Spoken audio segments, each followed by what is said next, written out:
Bob, what is the usefulness of hemisync in exploring different states of consciousness? In exploring different states of consciousness, hemisync, first of all, is tremendously valuable for one reason, and that is that it's not like a drug, it's not like a chemical. It is a sound, and as a sound, it in turn doesn't invade the body, as it were. It's not even like electrical stimulation, where you force the body to do things by electricity. What it also means is that the mind can accept it or reject it. In other words, it's not something that forces itself into you like this. It says here, and it is. So the applications are so broad that we really don't know all of them. We uncover new ones all the time. Let's take the extremes. You can use hemisync to keep you awake, totally focused attention, wide awake and alert. And over here, you can put a person to sleep, into natural sleep. And in between are all of these many, many different ways, different states of consciousness that hemisync can be used to perform things. And let's go to the wake stage first of all. You can be super awake. Now, what do we mean by say super awake? Intense focus of attention, concentration, so that all of your attention is focused on, say, a book or something like this. And by that focusing, you achieve much greater retention and much greater understanding just as you do focus your attention. But this helps you do it to a degree perhaps that you've never been able to do before, that type of focusing of attention. Bang, like that. Now you can change that just a little bit by, in turn, again, using hemisync, and then move into a physical pattern of stimulating physical activity. And that's why, again, focusing of attention on physical activity in sports, for example. And we have an application that we used in golf that the best example we know, the president of this state golf association sliced 11 strokes off his score just by using this. It's that kind of thing. But it is because it let him focus his attention on the physical activity. Then you move, and you can see something's taking place here, that you can then move that focus of attention in many different ways. It's great because you can take that whole skein of wakefulness and use it in a number of different ways. Then the next thing that importantly takes place is that you can shift that attention, that mind consciousness, into other types of states, all the way down, and you're not even asleep yet. So look at this. And there's all of these in between. And we have some very profound ones that we've developed that, mind you, you're not asleep, but you are awake. So we have a state that we can achieve by hemisync that lets your mind be awake and your body asleep. Now that means that the characteristics of your body, your physical body, are asleep. And this makes a very, very great discovery available to you. And that is that you don't need all that physical sensory input of your five senses to be awake, to be able to think, to be conscious. And that's a great, great discovery, because we always think we have to have all this physical sensory input in order to think. We don't need it. And that's a big discovery, and hemisync lets you get there very easily to learn that important pattern.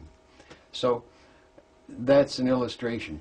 In between these things are various states of consciousness that say that let the psychiatrist or the analyst reach in and get into the various depths of that other part of that patient to find out what his problems are and let them surface, because he establishes different means of getting into them like that, but they're not the same as that strictly mind, awake, body, asleep. This hemisync pattern will let you do that. So you can see the scope of I'm speaking. It's anything that the mind can do. Hemisync lets you help you do that by changing the focus of attention, the focus of consciousness. So you see, one of the things that begins to emerge here is through the use of these sound patterns, we can help, not force, the mind to get into these other ways of thinking, if you put it that way, these other ways of perceiving. And as I'm prone to say, that the whole concept that I found in out of body is past this wall we call sleep.